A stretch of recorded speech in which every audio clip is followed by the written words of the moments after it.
Centrist parties across the European Union have suffered heavily in the bloc's parliamentary elections, with the far-right and Green parties making major gains. As voter turnout increases to vote over 50% across the European Union, the far-right are set to take 74 seats, up from 37, while the Green Alliance is set to increase its number of seats from 50 to 75. The right-wing European People's Party group is said to have the most representative, but still recorded significant losses, dropping from 221 to 165. There has been a lukewarm response to its proposed candidate for the presidency of the European Union Commission, German MEP Manfred Weber. And we go to Iran, where the foreign minister Mohammad Javad Zarif said Tehran is ready to defend itself against any military and economic aggression. Holding a joint news conference with his Iraqi counterpart in Baghdad, Zarif called on Europe to help preserve the nuclear deal, which is being undermined by the United States. The senior Iranian diplomat also said that his country wants to develop normal relations with its Arab neighbors in the Gulf. Meanwhile, the Iraqi foreign minister Mohammed Ali al-Hakim backed Iran, saying that the United States blockade on the country isn't conducive to peace in the region. We will defend ourselves against any efforts for a war against Iran, whether it's a military or an economic one that would victimize the Iranian people, and we will face it with strength and resistance. The Islamic Republic of Iran has presented several suggestions for dialogue and cooperation with the countries of the region, and one of these suggestions is signing a non-aggression pact with the neighboring countries, and this suggestion remains on the table. We are clearly saying that we are against the unilateral measures taken by the U.S. We are completely against these distractions and orders given to our neighbor Iran. We are standing by neighboring Iran in its position, and God willing, we can play an intermediary role between the parties if asked from Iraq. And protest leaders in Sudan are seeking to force the ruling military council to transfer power to civilian rule by issuing a call for a two-day strike this week. The strike is set to take place on Tuesday and Wednesday. The Sudanese Professional Association has threatened civil disobedience if the military council does not hand power over to the civilian authority. The association previously led protest actions that saw the army oust President Omar al-Bashir last month. Allah willing, on Tuesday and Wednesday, all the Sudanese people will be on strike, and all will be protesting until their demands are met by establishing a full civil state. The military council must hand over power to a civilian-led authority. This is the aim of the revolution. Martyrs have sacrificed their lives for this goal. Leadership belongs to the people. The military council doesn't have legitimacy. They took power in order to protect the Sudanese people, and the Sudanese people will forever demand a full civilian-led authority. Meanwhile, the head of Sudan's ruling military council met Abu Dhabi's Crown Prince on Sunday, who expressed the United Arab Emirates' support for Sudan following the call of former president. It is the head of Sudan's military council, Abdel Fattah al-Burhan's first trip abroad since the army overthrew Bashir last month after mass protests against his rule. Al-Burhan's visit to the United Arab Emirates come as part of a trip to Egypt and Saudi Arabia. Analysts say the United Arab Emirates, Saudi Arabia, and Egypt are trying to consolidate their influence in Sudan after Bashir was toppled and arrested on April 11th following 3 decades as president. And we talk about Venezuela because a government delegation has traveled to Oslo, Norway, for a new round of talks with representatives of the country's opposition.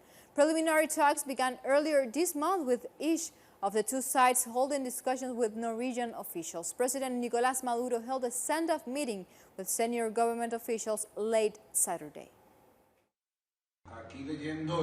We're here reading the official statement released by the government of Norway. We're meeting to prepare because our delegation, the delegation of the Bolivarian government and revolutionary forces of Venezuela, are leaving for Venezuela to continue dialogue. to continue the conversations to search for peace, always to search for peace, peace and dialogue for our country.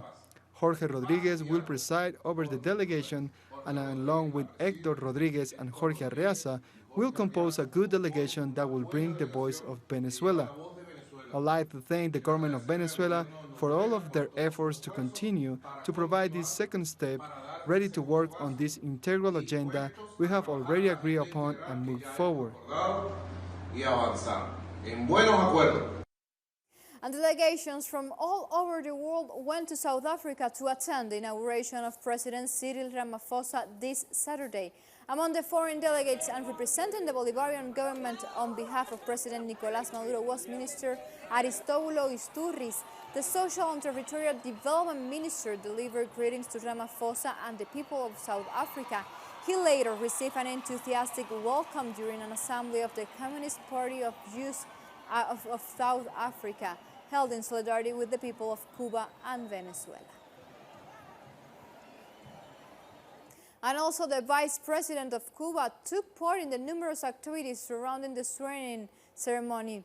Vice President Salvador Valdés Mesa has been in the country since the 23rd and head of the Cuban delegations, which included representatives of the Cuba's Revolutionary Armed Forces and other officials. The Vice President met with the Chief of South Africa's Defense Forces, and during the visit he also paid tribute to the Cuban internationalist fighters who lost their life during the struggle for Africa's liberation and the struggle to end apartheid.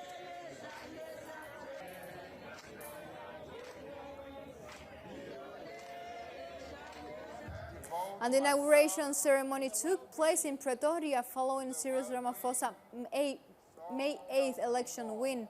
The president said that he is committed to tackling the country's challenges during his new mandate and said there shall no longer be any person who is unable to meet their basic needs. Today, we declare that our progress as South Africa in all our endeavors depends on and cannot be separated from the onward march of our beloved continent, Africa. And President Cyril Ramaphosa will announce his cabinet later this week. Over the past few weeks, there has been speculations about who will he choose as his ministers, especially for those posts of deputy president. Reports indicate that David Masuba will not return as Ramaphosa's second in command.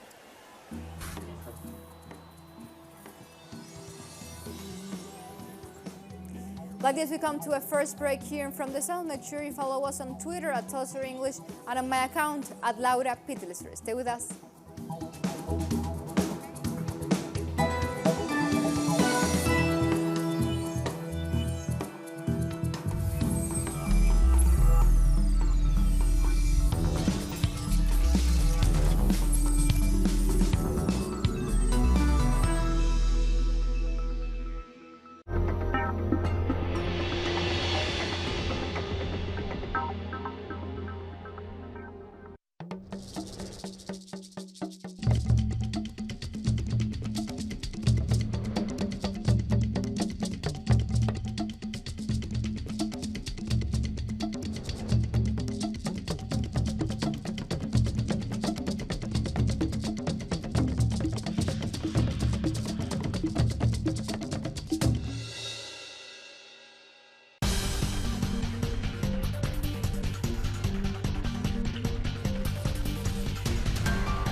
And we are back and we go to Argentina, where former President Cristina Fernández de Kirchner held her first vice presidential campaign rally on Saturday ahead of this year's October elections. Presidential candidate and former cabinet chief Alberto Fernández shared the stage in the town of Merlo in Buenos Aires province. Fernández de Kirchner announced her candidacy last weekend, and the ticket is expected to attract support from social movement and trade unions organizations amid the working class growing resentment of President Mauricio Macri's neoliberal policies. I want to tell you not to expect that two leaders can do everything. I believe that we, together, will also demand a meeting, and also, as I have been saying for a long time, a social contract that allows us to understand that there are no individual triumphs, no individual achievements if the realization of a society is not collective. We were able to eliminate Argentina's external debt without making any Argentine suffer the cost of getting out of that debt. And now we go to Brazil, where shows of support for far-right President Jair Bolsonaro and his neoliberal reforms took place in cities around the country. Brian Muir from Sao Paulo, our correspondent, has this story for us on the following report. Let's see it. Welcome. In dozens of cities across Brazil, tens of thousands of right-wing protesters came out today in support of far-right President Jair Bolsonaro and his ultra-neoliberal austerity reforms. Now, this was meant to be a response to the historic student and teacher strike that took place on May 15th, which brought millions of people to the streets in all 26 states.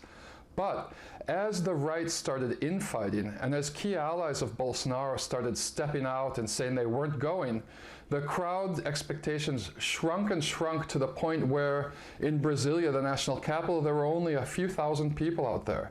And as a result of this underwhelming show of support for the beleaguered president, a group of senators announced this evening that they're going to start investigating ways to pass a constitutional amendment to remove the president from office without an impeachment. Thank you, Brian. And we continue talking about Brazil movement. Free Lula and Workers' Party has kicked off a nationwide campaign to raise the issue of lawfare against former President Luis Ignacio Lula da Silva, who has been held as political prisoner since April 2018. Lula remains in prison facing charges for a case in which he was allegedly given a luxury apartment by the Odebrecht construction company in exchange for a contract with the state-owned oil company Petrobras. Lula and the Workers' Party deny those charges.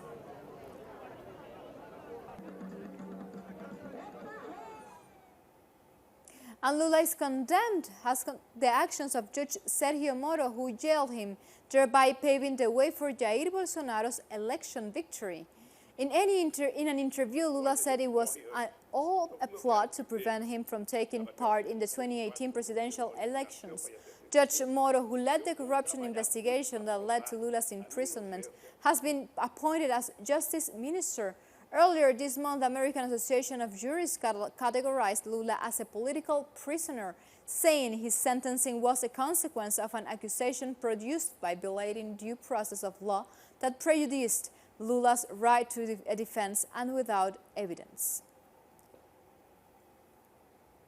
And Guyana in the Caribbean is celebrating its 53th anniversary of independence from British colonial rule under the theme, "A United Guyanese Are We at 53." For the occasion, CARICOM commended Guyana's significant contribution to the global fight against climate change through the preservation of its forests. The island, which is home to CARICOM's headquarters, has also played an important part in the regional integration movement. Guyana is the third smallest independent state and the only English-speaking country on the mainland of South America.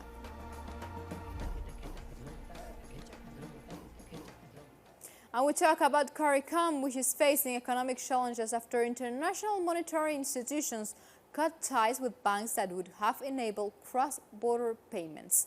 CARICOM chairman Timothy Harris said the practice has a harmful effect on money transfers from the large Caribbean diaspora to their families back home.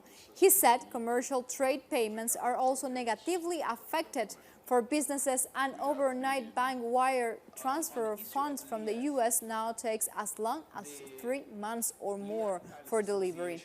The CARICOM chairman says global banks were also offering their services at unconscionable high rates.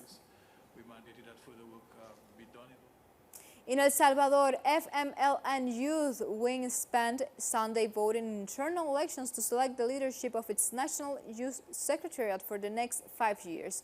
2,000 young Salvadorians participated, with the winner being Yasael Torres, who said he takes on the responsibility knowing that it won't be an easy task. But he said there is one clear winner, that's the FMLN, which will continue in the footsteps of the Marxist and Leninist revolutionary and campesino fighter Farabundo Martí. I know that it won't be an easy task, and that's why, walking out through those doors and coming out of this process, we must be more united, because the battles to come will only be won if we are together. The enemy is not in our home. The enemy is outside. In Guatemala, a funeral has been held for a 2.5-year-old migrant boy who died after being detained at the U.S.-Mexico border. The funeral for Wilmer Josue Ramirez, who died of pneumonia in a hospital earlier this May, was held in his hometown of Olopa. According to a U.S. border official, the boy's mother told officers her son was ill 3 days after the family crossed the border. So far, 6 children have died in U.S. custody since December, drawing greater criticism of U.S. President Donald Trump's hardline stance on illegal migration.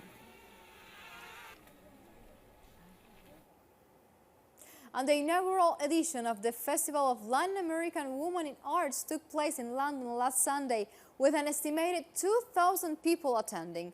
Our correspondent Pablo Navarrete has this story for us. Welcome. On Sunday in London, the first edition of Flower, the Festival of Latin American Women in the Arts, came to a close. This new festival was set up to provide a new exhibition space for Latin American women in the field of music, film, literature and art. Over 4 days, this new event on the cultural circuit shone a light on Latina culture in London, a city of more than 8 million inhabitants, where it is estimated that more than 113,000 Latin Americans live. What we want is to create new spaces for the Latin American diaspora in London, and possibly the United Kingdom, and to get away from the stereotypes that we've always had put on us. So it's that, creating a new space. 46 Latin American women artists took part in the festival, with most of them living in London.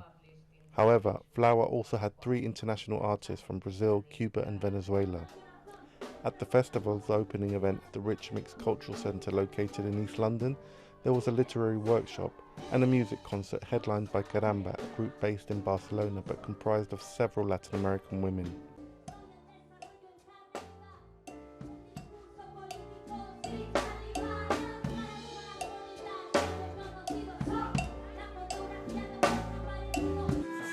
The London-based Bolivian musician Paxi Coca from the Andean group Los Andes also performed a special show at the festival.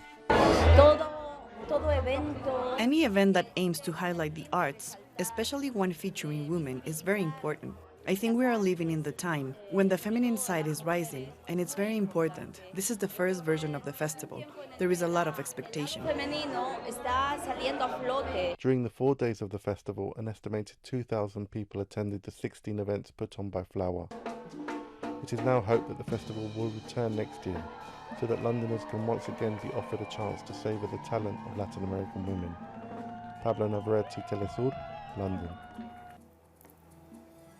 Like this, we make a second and very short break. Stay tuned.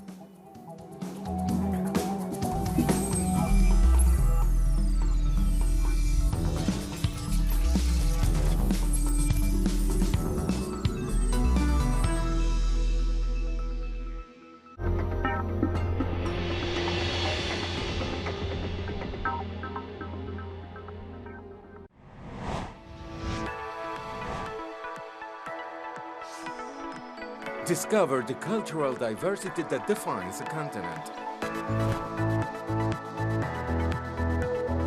The place where art and tradition are part of the same nucleus. Artistic explorations,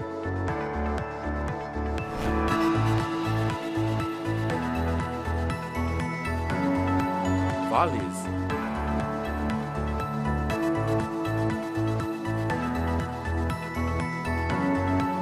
passion, and more.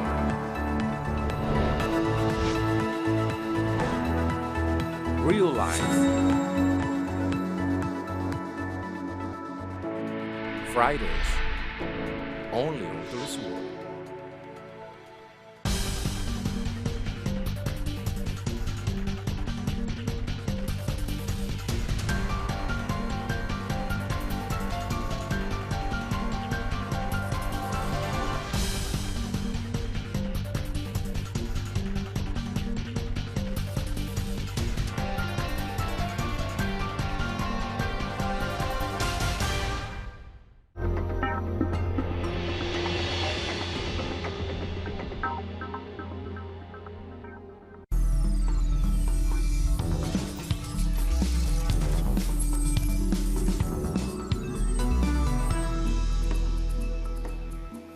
And we are back. At least one person is dead and several injured after a powerful 8-magnitude earthquake shook Peru's Amazon region early this Sunday. Peru's National Emergency Operations Center reported the death of a man from the Cajamarca region after a boulder struck his home. More than 50 homes were destroyed, and the quake could be felt as far as Colombia, Brazil, and Venezuela. And at least 4 people have died in 3 explosions in Nepal's capital, Kathmandu. 7 other people were injured in the blast, and police say they suspect the attacks may have been carried out by a Maoist splinter group opposed to the government for arresting its supporters.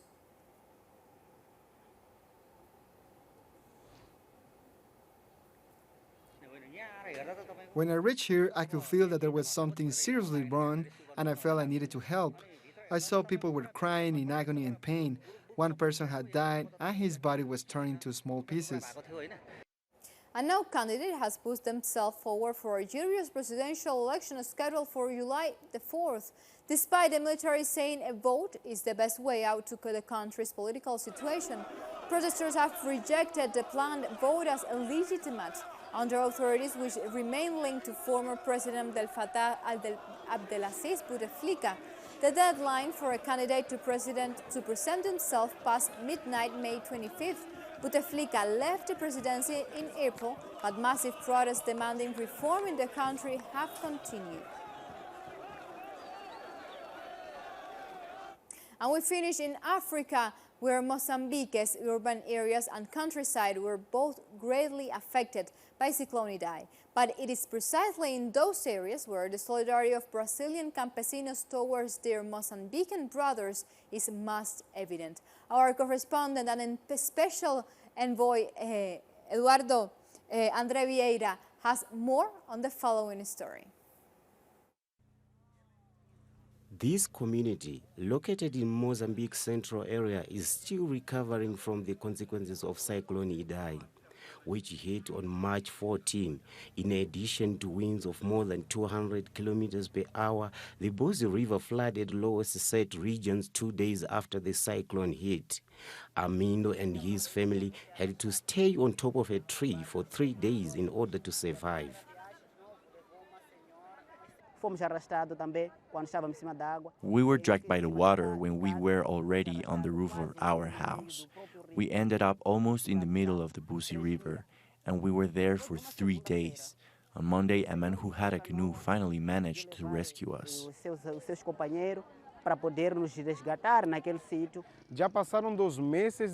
2 months have passed since Cyclone Idai hit communities like Hamamba, located in the province of Sofala, remain without power. Here, rural workers have also lost all their crops after the disaster. Mozambique has almost 28 million citizens, with 60% of them living in rural areas. This is a place where people depend on food grown in their communities for survival. After the rains, the winds came. The cyclone began to destroy houses. The fields were flooded in lower areas, and all crops were damaged by the water. Another difficulty is access to clean water, which is stored in tanks. There is also an epidemic of malaria in this region.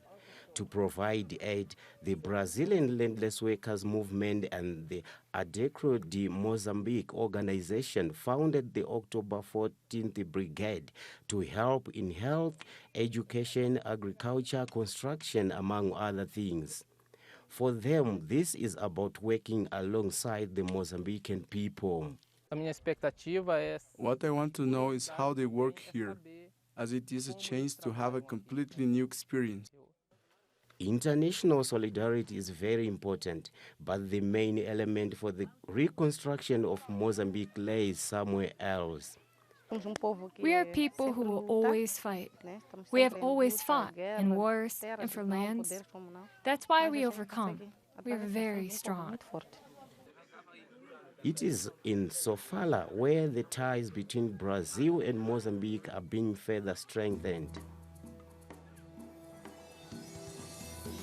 Like this, we come to the end of this brief, but you can find this and much more other stories on our website, telesurenglish.net, where, of course, you can read opinion article or watch our special interviews as you are seeing on our screen.